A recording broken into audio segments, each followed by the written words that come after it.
Maganda at maluwalhating araw po sa inyong lahat. Ngayong Martes, ikasyam ng buwan ng Pebrero taong 2021. And as usual, we would like to remind you to keep on wearing your face mask and your face shield. Ganun ho ka-importante yun. Kaya hindi ho tayo nagsasawa. Pati si Presidente Duterte hindi nagsasawang paalalahanan kayo. Maghugas ng inyong mga kamay ng sabon at tubig for 20 seconds and thoroughly.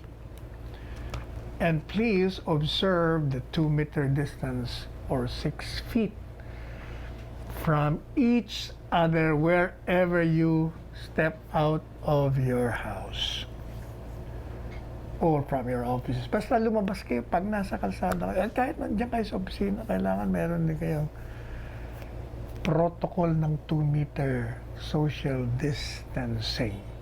And of course, gaya ng mga paalala ng mga nutritionists, mga doktor natin, tayo ay magpakalusog ng ating katawan. Para meron pa tayong dagdag na pananggalang sa lahat na uri ng sakit. Kay coronavirus yan, kay ano pang klaseng sakit yan.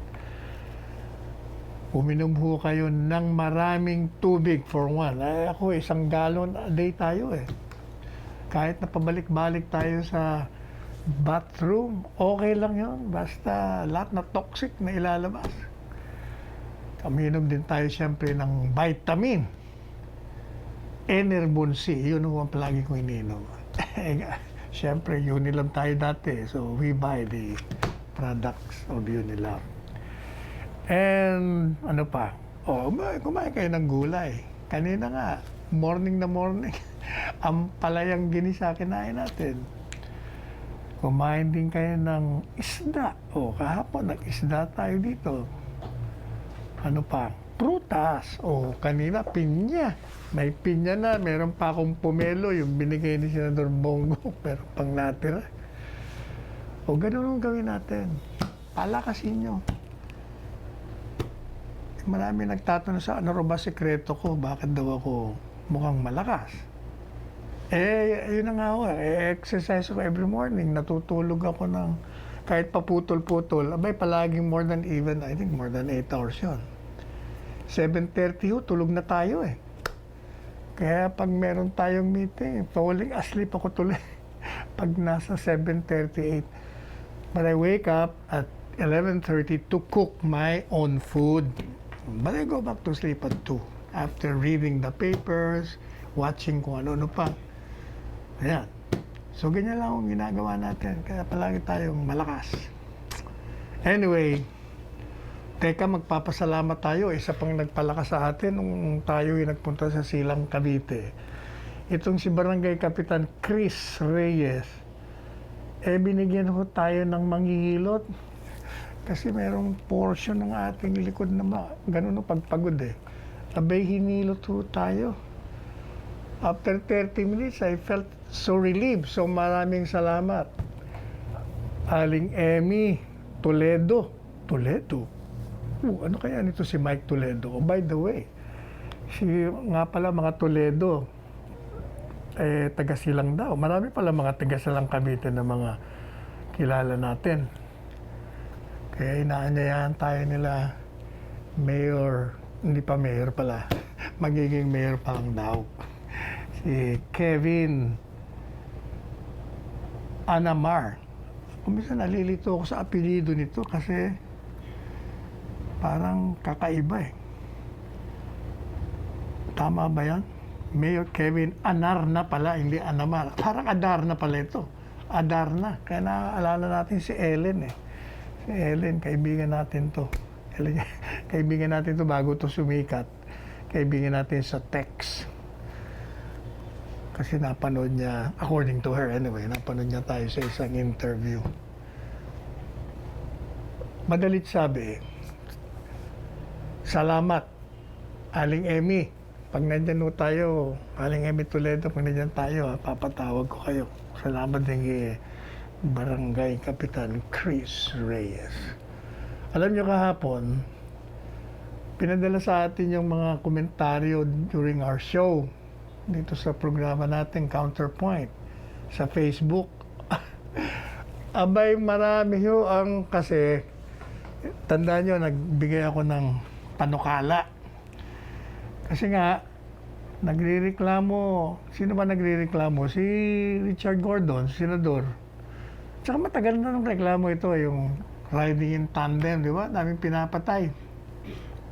So sabi natin, edi pagbawal natin yung angkas para walang riding in tandem. Pero ang hindi na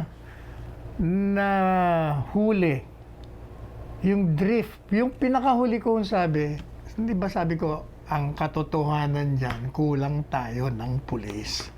Yun ho ang pinaka buod. Actually, yun ang pinaka-suggestion ko, hindi yung walang angkasan, kundi sa totoo lang, kahit na pagbawal mo yung angkas, crimes will be committed. Kasi nga, kulang ang pulis natin, yung police visibility tinatawag. But you know, alam niyo ba kung bakit ko yan minungkahi?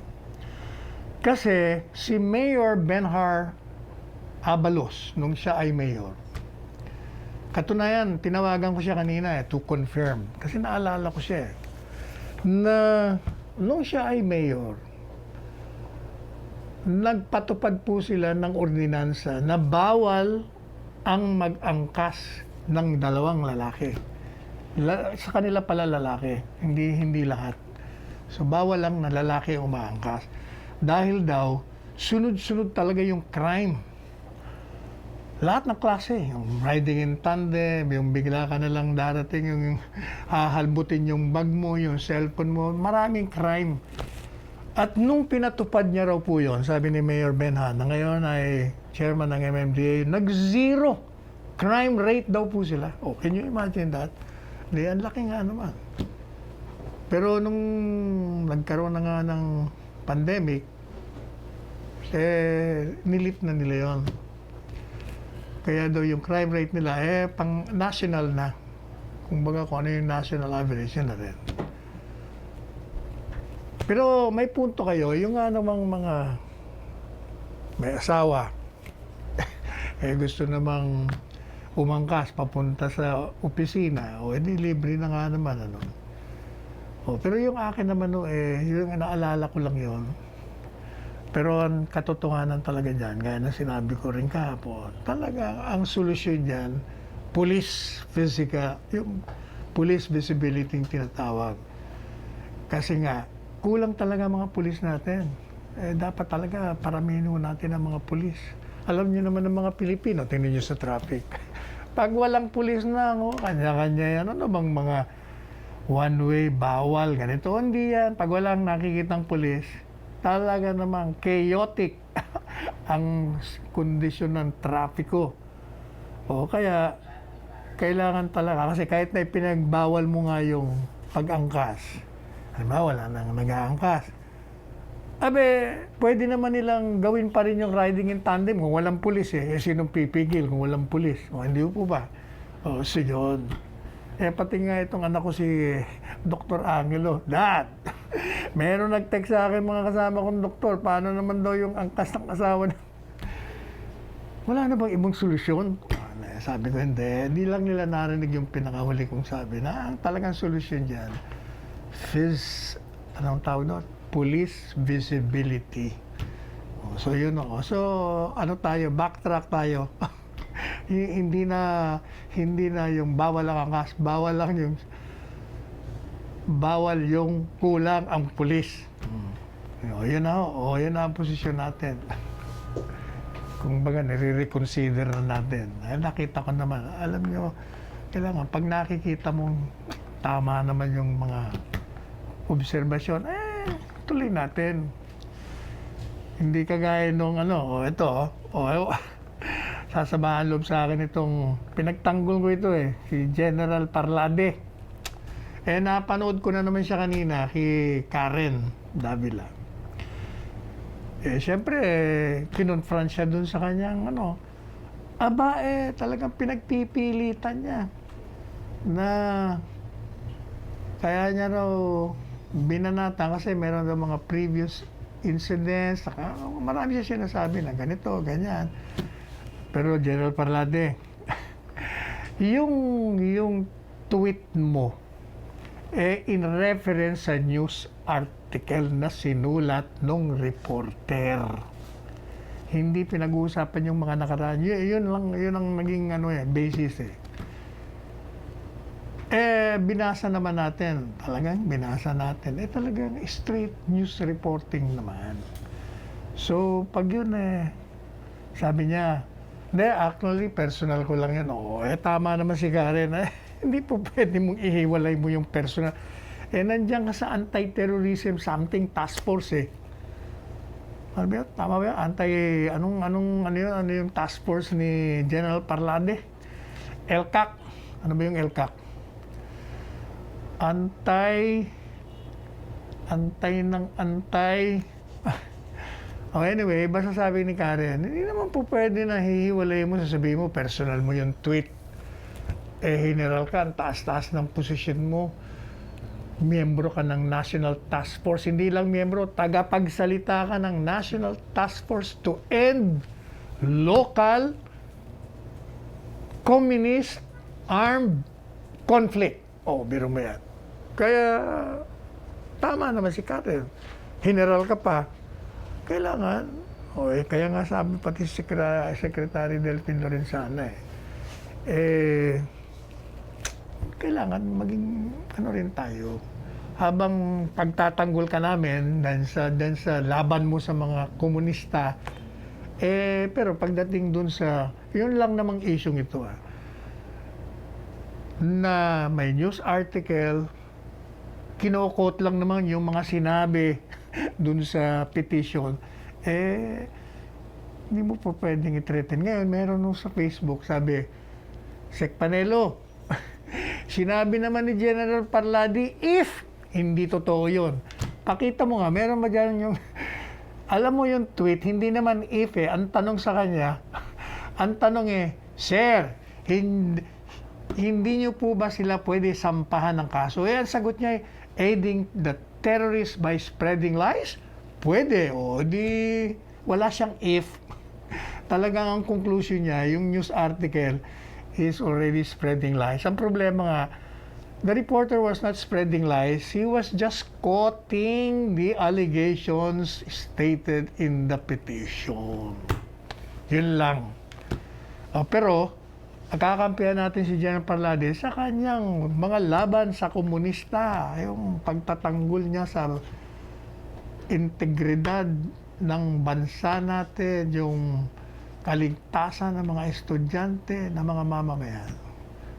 So, depende. Basta tandaan nyo, kami rito sa administrasyon, hindi kami titikom ang bibig namin just because kasama namin. Pag medyo nakita namin medyo saliwa, we will express our observation. Yun ang regla natin dito. Ano pa ba? Teka muna, mag-break muna kaya tayo para makainom tayo ng mainit na tubig.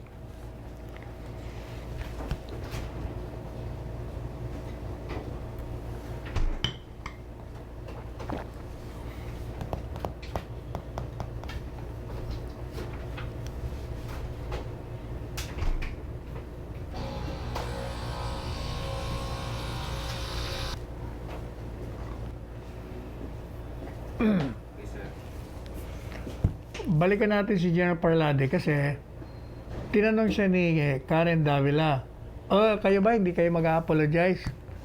Sabi niya no. Pero eventually sabi niya, yes, mag-apologize ako.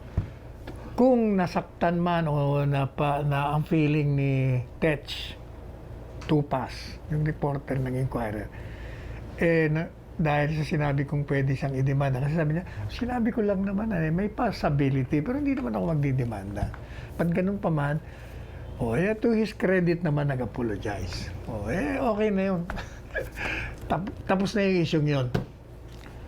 Kasi itong mga ATAS, umakyat to sa Korte Suprema Sila raw ay tinorture. Di tingnan natin. most likely, siyempre, ang Supreme Court naman will not be entertaining yung mga facts ninyong sasabihin. Ano yan, ibigay yan sa baba, sa lower court para tingnan ninyo, you try on the facts, kung ano yung mga facts ninyo. O tingnan na lang ho natin kung anong kahihinat na nito. Let's just wait for the outcome of the case. Ano pa ba ang ating pag-uusapan? Yun naman Commission on Human Rights, palagi naman ganun yun. But at this particular issue, kakampi tayo sa Commission on Human Rights when it expressed concern over the statements of General Parlade threatening to sue a journalist sa ilalim ng new anti-terror law. O at least yan, okay ka dyan. Dahil nabasa natin sama tayo dyan. Pero sa karamihan ng mga sinasabi mo, Commission on Human Rights, palaging kakampi mo yung mga kalaban ng Estado. Kaya naman ang katotohanan yan. Kumbaga, sumama ka na rin sa mga anti-administration critics. Hindi mo na lang inaalam na ang trabaho mo talaga. Pangalagaan mo yung mga sambayanan. Lahat. Walang pinipili basta may paglabag sa human rights. Kaya yan kriminal o siya naman ay hindi kriminal. Basta nilabag yung karapatan niya, pasok kayo. Hindi, ang nangyayari, ang pinagtatanggol mo lang yung mga kriminal o kaya mga yung dinadampot, yung mga inaaresto. Pero yung mga biktima, nakakalimutan mo. O yan naman ang katotohanan dyan. Anyway, o siya nga ho pala, yung ating Valentine's Day, baka na naman, sinabi uno natin kagabi ito, kahapon, di ba? Alam niyo, ang DOH palaging, they're always afraid na pag merong okasyon, merong event, that will pave the way for celebrations, baka na naman magkaroon na naman ng mga super spreader events. Kaya palagi silang nakikiusap na wag, lalong-lalo pa, bago mag-Valentine, meron na namang Chinese New Year.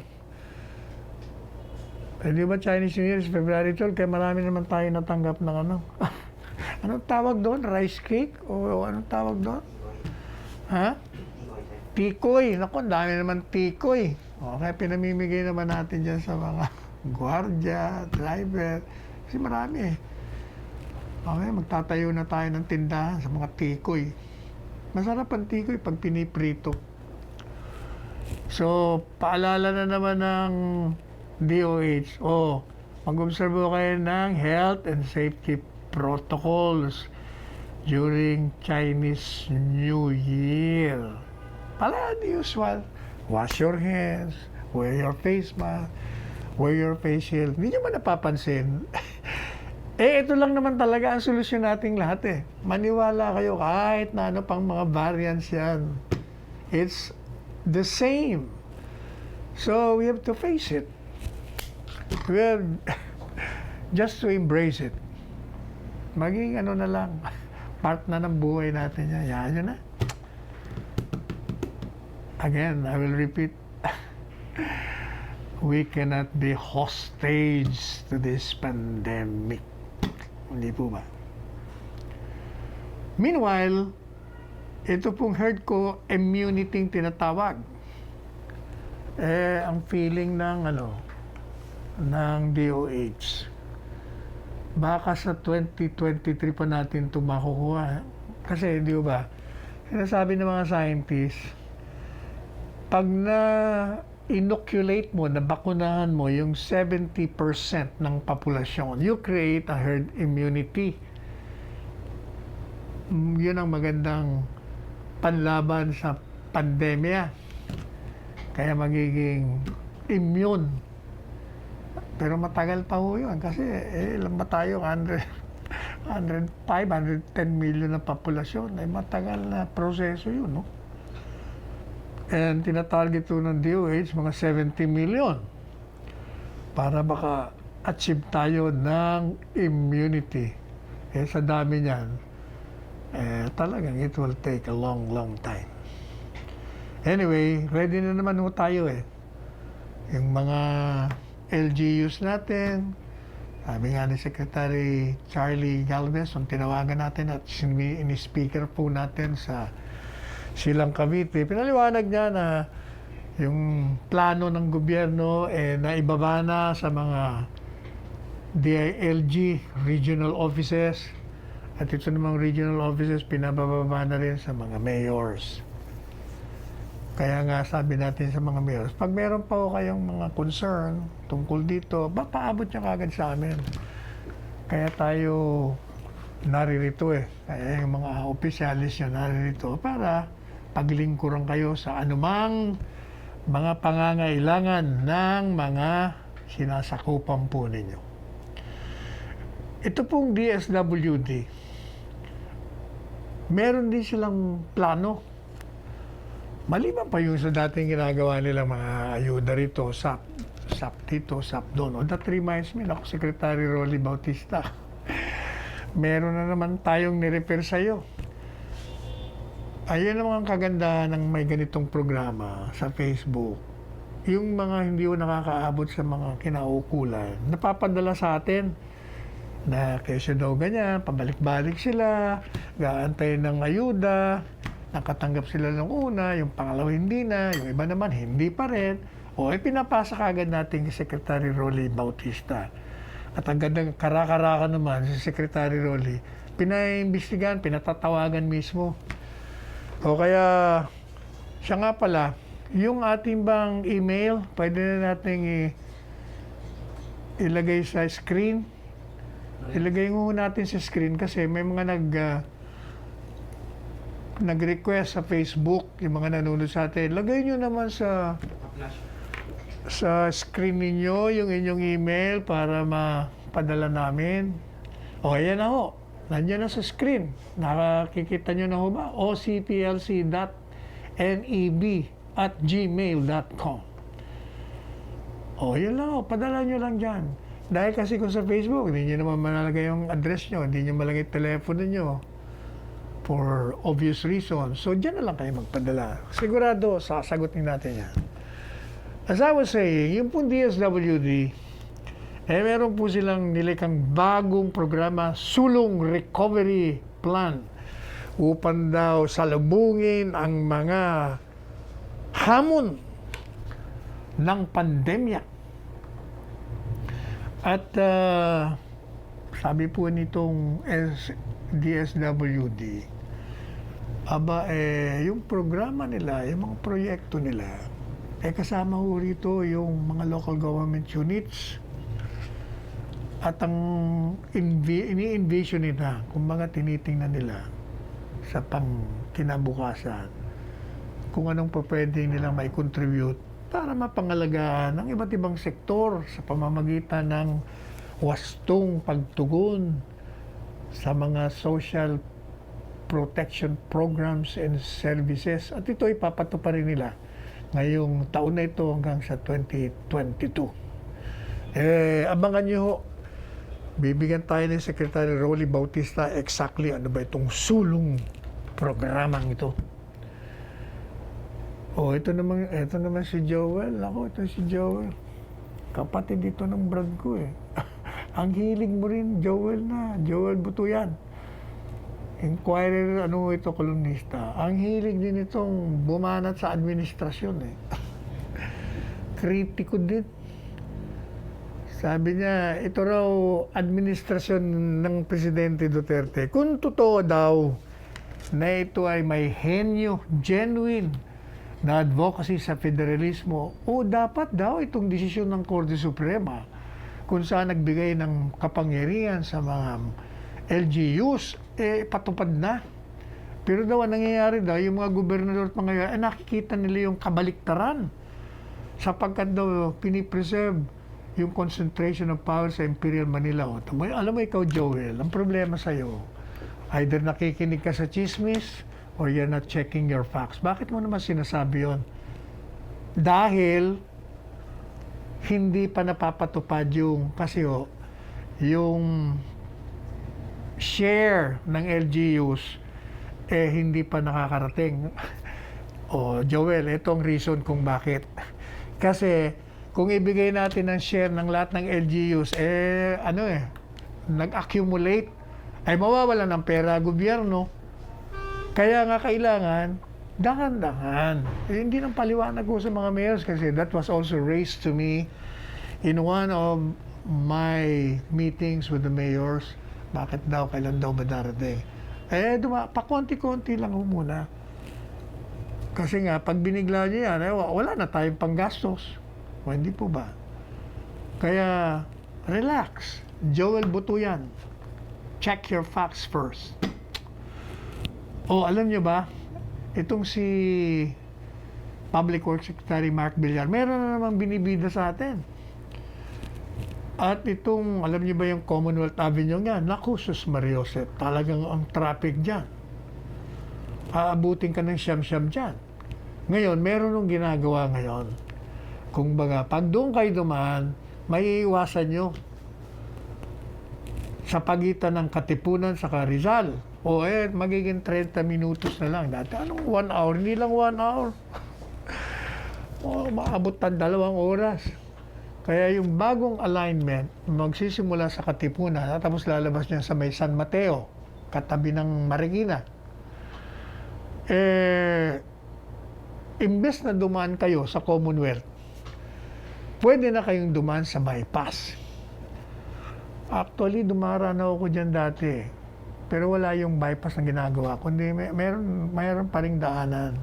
Lalabas ka ng Batasang Pambansa, San Mateo. May shortcut yan Shortcut na mahaba. Kumbaga, iwasan mo yung traffic from Marikina going to Cubao. Traffic Pag doon ka dumaan, labas ka na kagad ng Batasan. Papunta ka ng Quezon City Hall kung meron kang vista. So yun yung 5 kilometer na road na yon, locally funded yun. At yun ay worth 693 million pesos.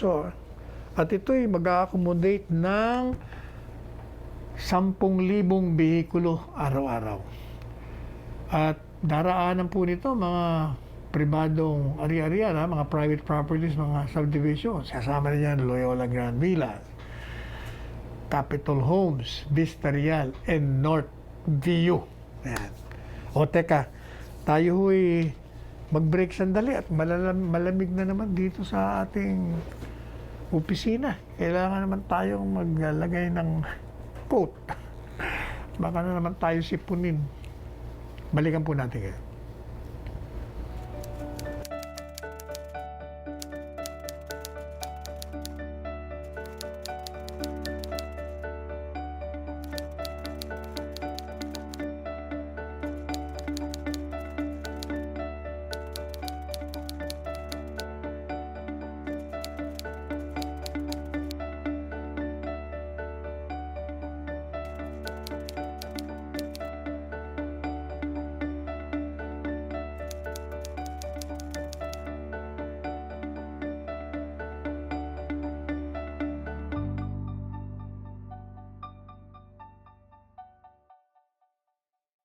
Nawala tayo sa air dahil nawala yung audio natin.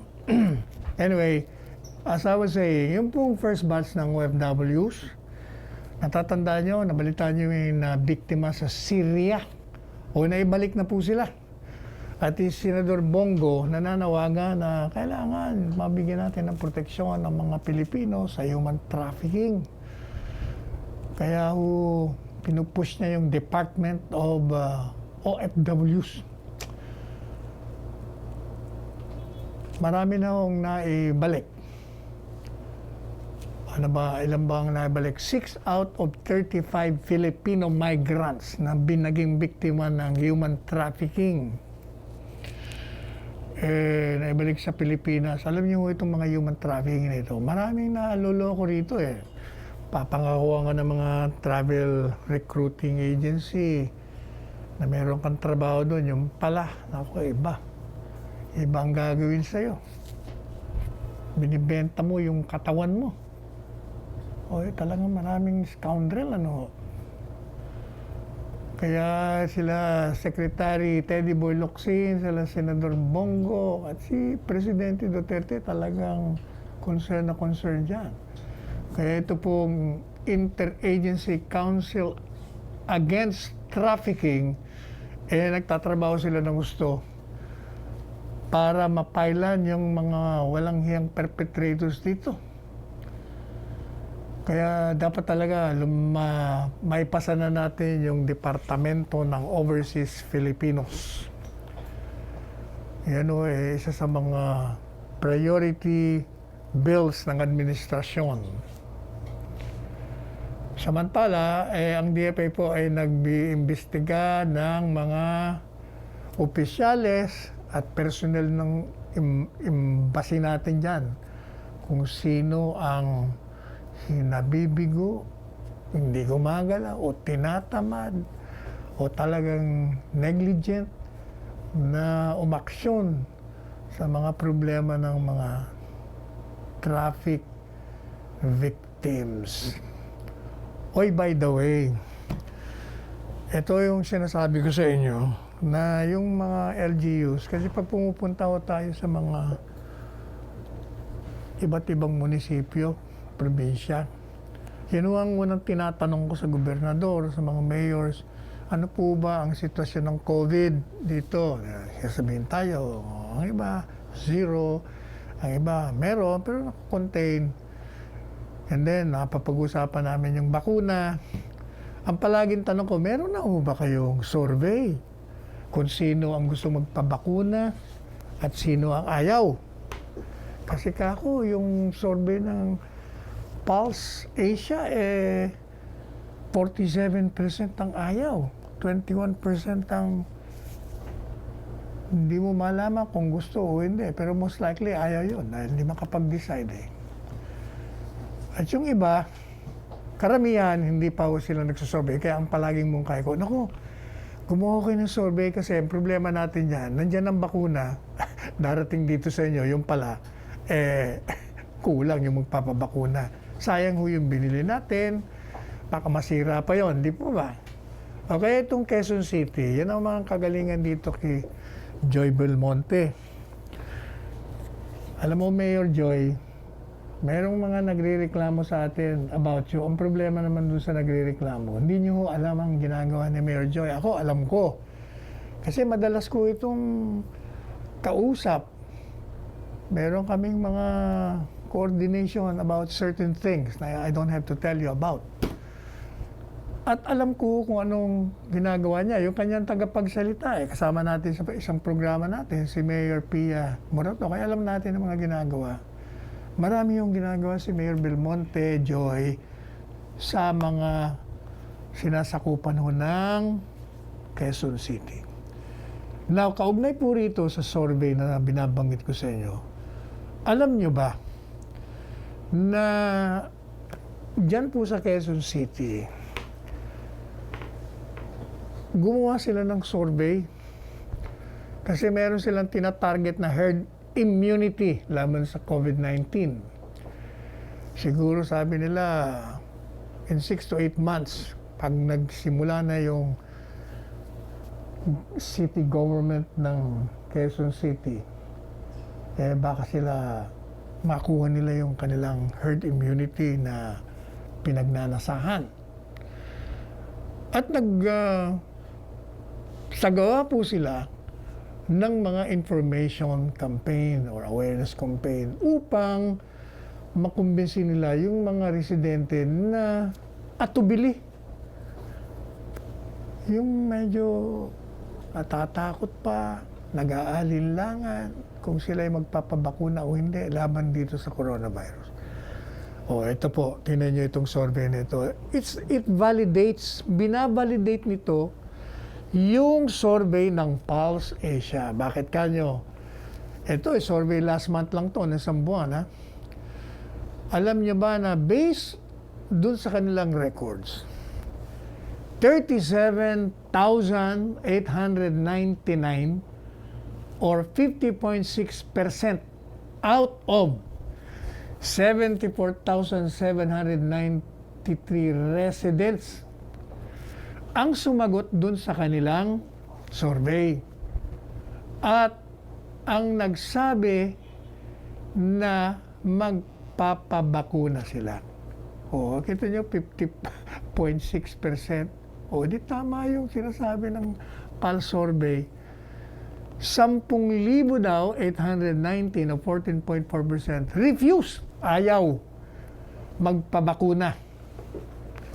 At 26,725 or 35.7% remain undecided. Hindi talaga makadesisyon. O, biro nyo yan. Ang laki. Kaya nga ho ba yun, di ba yun ang sinasabi natin, kaya napintasan natin yung mga senador sa halip na kung ano-anong issue, yung inilalabas nyo, pinagdududahan nyo yung mga, like sila Secretary Charlie Galvez, dito na lang tayo mag-concentrate kasi masasayang yung nag-utang pa naman tayo.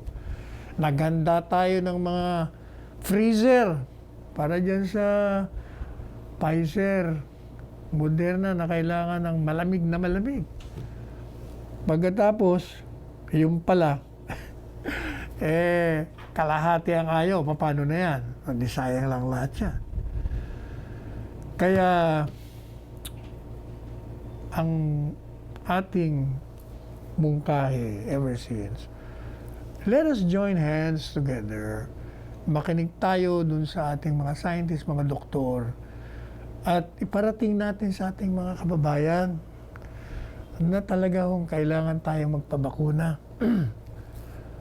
Tanggalin na ho natin yung ating mga alinlangan. Basta isipin nyo na lang na yun yung mga magpapapasok ng bakuna. Meron ding mga pamilya yon. At syempre hindi naman sila papayag na aaprubahan nila yung mga bakuna na makaka-lagay sa alanganin, sa panganib, yung kanilang mga kamag-anakan na magpapabakuna. Hindi po ba? At kaya na sinabi natin, at hindi sinasabi ni Dr. Fauci, the leading internist sa Amerika, kahit ilang percent pa yan na effectiveness, kaya yan ay 50%, 70 o 30, merong pa rin porsyento ng sinasabi mong effectiveness that will reduce the risk of your getting the virus. O hindi po ba? O di paturok tayo. O makikinig kayo kay Dr. S.P. Cabral, kila Dr. Salvana.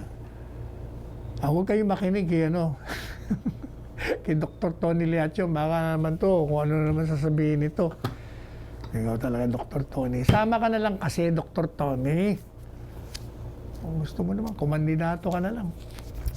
Ha? Anyway. Ito pong sinasabing rollout ng na galing sa COVAX. Alam niyo ba yung COVAX? Yung COVAX, yun po yung COVID-19 Vaccines Global Access Facility. Ito yung ginawa ng World Health Organization para lahat marating ng bakuna, lahat ng mga bansa, lalong-lalo na yung mga mahihirap na bansa, yung mas nangangailangan. Sabi, yun daw pong darating na galing sa COVAX, inaasahan on the 2nd or 3rd week of February. Malapit na yon. Kasi ang first week is January, February, March. Ang second week is April, May, June. Hindi ba? Lapit na yun. Kaya sabi ho ng DOH, pagdating niyan, sa loob ng 3 araw, yung programa natin, gagalaw na. Makakarating na dun sa kanilang mga paroroonan. At kaugnay dito, pinapakinggan natin si Presidente Duterte kahapon, kagabi. Sabi niya, hindi ako nagwa-warning sa inyo. Ako'y nakikiusap sa mga Communist Party of the Philippines na kailangan garantiya nyo siguraduhin nyo na yung mga bakuna na padadala dun sa mga lugar kung saan meron kayong mga kampo ninyo, makarating naman. Huwag nyong i-ambush yung may dala. Huwag nyong pigilan. Huwag nyong nakawin dahil para sa inyo. Kayo naman pwede naman pabakuna Okay lang yun. Unang-una yung mga miyembro ninyo, kung minsan naman hindi naman alam kung sino kayo. Bumabalik kayo dun sa mga komunidad nyo. Kunyari, mga magsasaka lang kayo. Wala. Anyway, so sabi ni Presidente, ako'y nakikiusap sa inyo, hindi ako nagwa-warning sa CPP. Kailangan, yung regla ng sangkatauhan o yung tinatawag na rules of humanity. Ano ba ang rules of humanity? O hindi yung ikabubuti ng humanity, ng sangkatauhan. Wag niyong pigilan, wag niyong sirain. At ang bakuna ay makakabuti sa sangkatauhan. Itong bakunang ito ay para sa mga kababayan natin. Pabayaan yung makarating. In addition to that, sabi ni Presidente, yung mga patutsada, yung mga parinig ng mga ibang kritiko, pati dyan sa oposisyon, na baka may korupsyon. Sinabi niya, tandaan nyo, ang magbabayad niyan, yung inutangan natin, yung pong World Bank, pati na ADB, Asian Development Bank. Hindi darating sa atin. Hindi daran sa kamay ng mga opisyalis. Kaya kalimutan nyo na yan. Gaya ng sinabi natin, ang concentration nyo, i-educate natin na magpabakuna sila. Yun po ang sinasabi ni Presidente. Kagabi, meron din po siyang binanggit. Ito, baka ito ililikha na naman ng kontrobersya. Kasi, hindi po ba, merong mga nagpapanukala na yung ABS-CBN na hindi nabigyan ng renewal. Sabi ng mga ibang congressman at ng senador, bibigyan nila ng prangkisang bago. Sabi ni Presidente kagabi, okay lang yan. Kayo naman may kapangyarihan yan Bigyan nyo ng prangkisa. Pero, sabi niya, teka muna, kailangan yung ABS-CBN, bayaran nyo muna yung utang nyo. Yung mga buwis na hindi nyo binayaran. Of course, sasabihin ng ABS-CBN, but we don't have any debts. Ang problema, during the Senate hearing, meron yatang lumabas doon na meron kayong mga circumvention na nagkaroon kayo ng tax na naiwasan na bayaran, na dapat binayaran. At meron nga dokumentong sinasabi si Presidente tungkol yata sa meron kayong companies, binenta nyo sa DBP, kasama yung mga utang, ang DBP naman, binenta naman uli sa inyo, tapos binili uli ng DBP. Madalit sabi, lumalabas dun sa dokumentong hawak niya, talagang meron kayong pag-uutang. Kung ako naman kayo, ito naman payong kaibigan. Marami tayong kaibigan niya. Tingnan niyong mabuti. If you really see na meron naman kayong naiwasan ng mga buwis na dapat niyong mabayaran, after all, kayo naman po nagkamal ng marami ng profits. Ilang taon na yan. Kaya nga kayo lumaki ng lumaki. Ibig sabihin, meron naman kayong pambayad. Bayaran nyo na lang. Ang maganda dyan, sinasabi ni Presidente na okay lang yan, bigyan nga ng prangkisa. Kasi di ba, the accusation is the President doesn't want na mabigyan kayo ng prangkisa. Sinasabi niya, hindi, okay lang, gawin niyo yan. Bayaran niyo muna yung buwis. Kasi, eto naman i-consider nyo. Huwag kayo kagad magre-react. Sinabi niya, I will not allow you even if you have a franchise. Sabi niya, uy, illegal yan may franchise, ba't di mo pa? No, you're wrong there. You must remember that the president is the chief enforcers of laws. Siya nagpapatupad ng batas. At pag sa ilalim ng batas, ang isang kumpanya ay dapat magbayad ng buwis, dapat patupad ni presidente yun. Kaya nasa tama ho siya doon. Kaya pag-aralan niyo pong maigi. Bayad na lang kayo ng buwis. Ano ba naman yun? Pera lang yun. Kikitain nyo rin yun.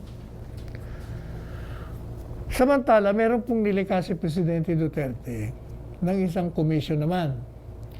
Ito naman po ay National Amnesty Commission for Rebel Returnees. At ito ay para dun sa mga gustong bumalik, those who want to return to the fold of the law, who wants to go back to society, pagkatapos silang mahikayat, yung iba naman malinlang, na mamundok at labanan ng gobyerno, yung iba na namatay. Sila ho ay nahikayat o on their own, talagang bumaba na sila. Nakita nilang the uselessness, the futility of fighting the government. At wala naman silang nakikitang tagumpay na nasa horizon.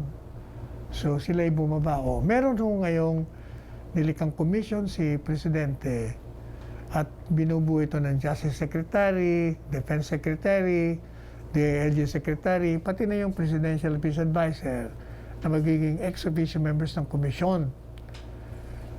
At magkakaroon ng secretariat. Madalit sabi, siyempre, titingnan ho nila yung eligibility ninyo. Kasi hindi na kayo madidemanda kasi bibigyan kayo ng amnesty. Kapag kayo na amnesty, di parang as if wala kayong krimen na ginawa. Kasi yung pagsama nyo sa armadong grupo, isang crime yun. Kaya kailangan i-process yun. Kung natatandaan nyo si Presidente, nung unang mga buwan nang siya po ay maging Presidente, hindi po ba binuksan niya ang kanyang administrasyon doon sa mga identified na mga kaliwa? Ang dami ho niya, siguro 4 yata na identified in the left na ginawa diyang membro ng kabinete. Hindi po ba? Para to show the sincerity of the President, kung baga binuksan niya ang kanyang puso at kanyang isipan dito sa mga taong ito. Pero ang naging problema naman, ito naman si Joma Sison kasi kikipag-usap ng kapayapaan sa lamesa. Sa ilalim ng mesa, pinapatay naman yung ating mga pulis at mga militar. Sino naman ang matutuwa doon? Siyempre, kinansel niya. Kaya, sabi ho ni Presidente, alam niya naman daw na marami rin na nakapasok na rito sa gobyerno na mga komunista. Hindi naman krimen na maging komunista kasi hindi ba pinawalang bisa na natin yung batas na maging miyembro ka lang krimen na. Kaya lang, alam nyo, pag sumali na kayo sa mga plano ng mga armadong komunista, ibang usapan na yan. Kaya sabi nga ng NICA, ang kanilang latest estimate, there are about 300 to 400,000 na kaalyado ng CPP, NPA, NDF, yung mga tinatawag na front organizations. Yun na nga ang mga binanggit ni Joma Sison. Yung kanilang mga legal organizations na front. Kita nyo, mga ibang miyembro nga ng organizations yan, naging kongresista na. Ito sila nga ngayon ang bumabanat sa gobyerno. Maya't maya. Hindi po ba? Kaya ang panawagan po namin, kay Joman, alam mo, Mr. Joman Sison, maganda yung pinunla mo eh. Katunayan eh, kami nila Nilo Tayag, naniwala nga sa'yo eh. Naging aktivista nga tayo eh. Maganda naman, kaya lang yung, ang naging problema nga doon, yung armadong kilusan, eh for a while, naging matagumpay.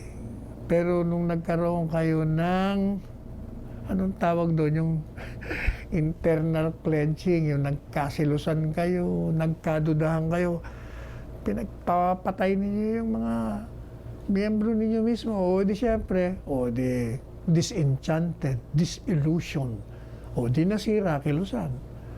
Yan ang katotohanan po niyan. Kaya siguro, kung baga, baguhin niyo yung taktika, sumama na lang kayo. Kumandidato kayo. Pero yung party list, wala. Dapat tanggalin na muna yung party list. Kailangan yung talagang tatanggapin na kayo ng tao dahil gusto ninyong baguhin yung regla ng bansa.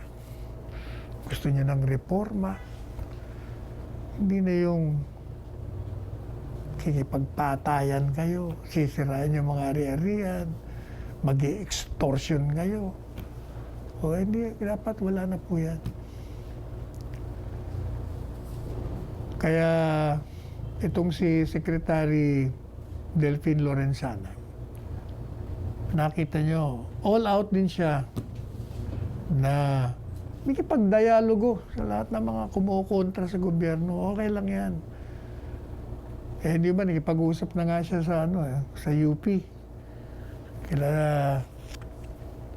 Danny Concepcion, yung presidente.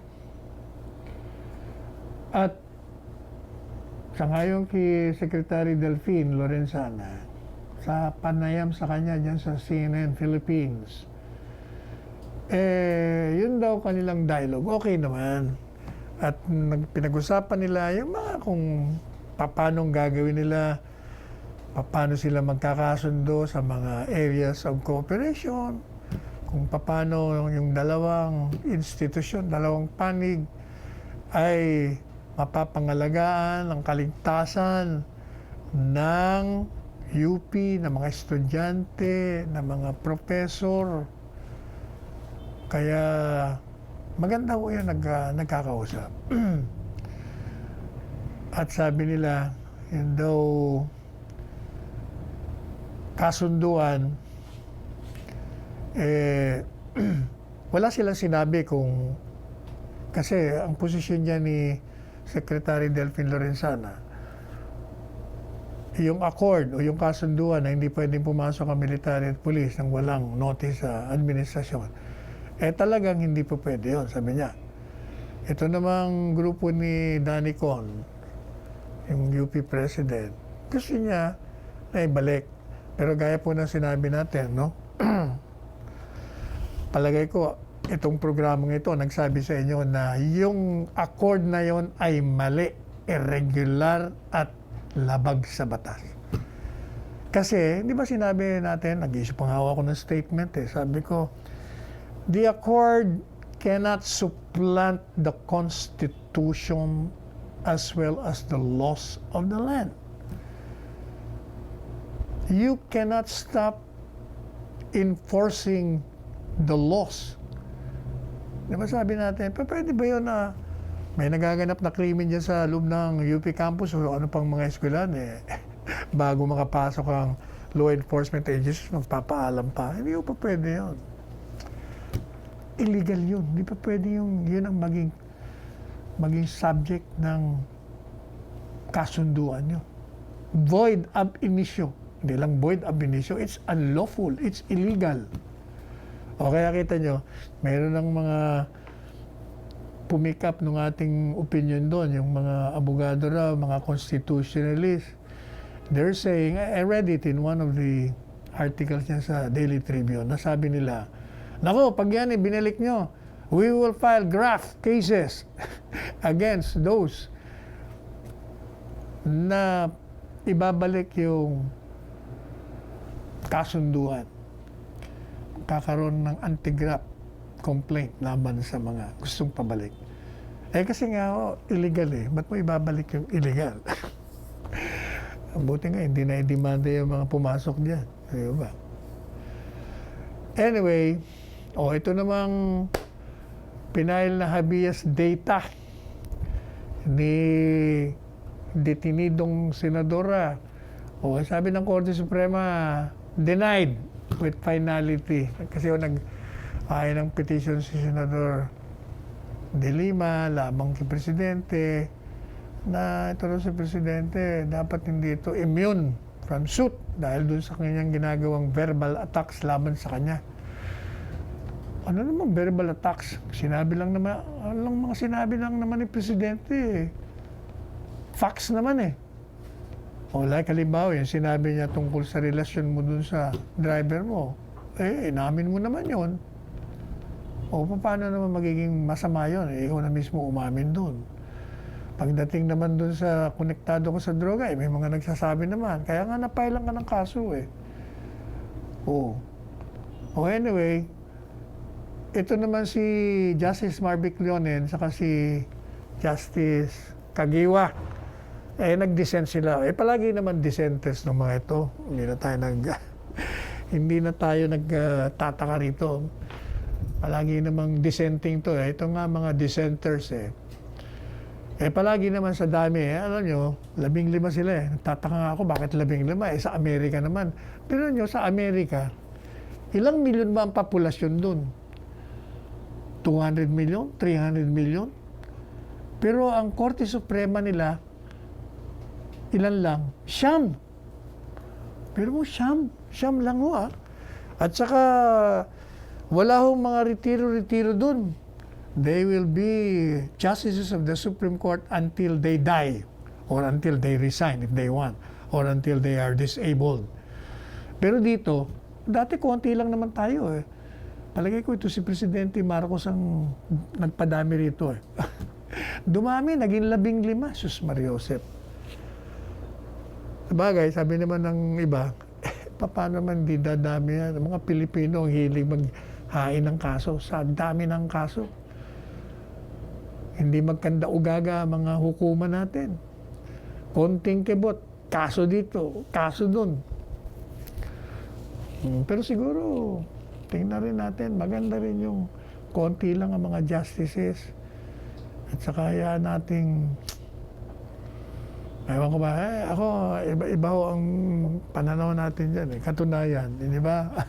Meron ako, estudyante pa lang ako, sinasabi ko na dapat, yung pong appointment ng mga judges at mga justices batay sa written and oral examinations.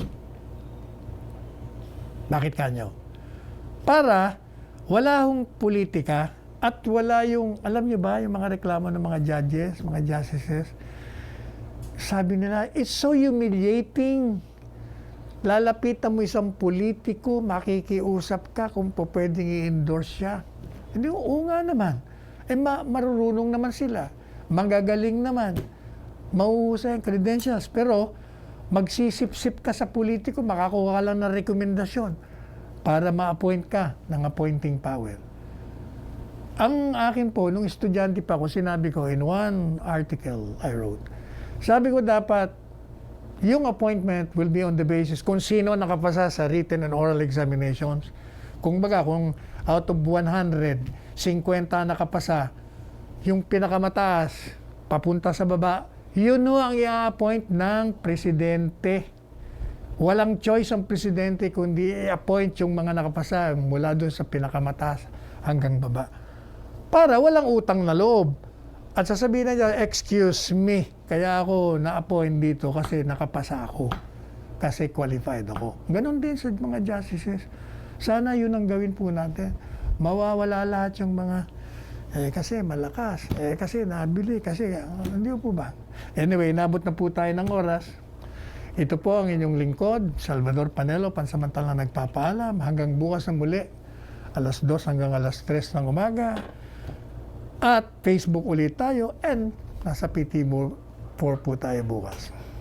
Magpapaalala na naman po tayo na magsuot po kayo ng inyong mga face mask, face shield, observe the 2 meter or 6 feet distance, social distancing, at kayo po ay palaging maghuhugas ng inyong mga kamay ng sabon for 20 seconds and thoroughly. And please, please, please improve and strengthen your immune system by what? Having a healthy body. Kumain lang ho tayo ng mga masustansyang pagkain, mag-exercise tayo, uminom ng maraming tubig, tayo ho ay matulog ng tamang oras at tamang bilang. Let us tread the path of roses and let us go beyond the path of thorns. Magmahalan tayo, and I love you all.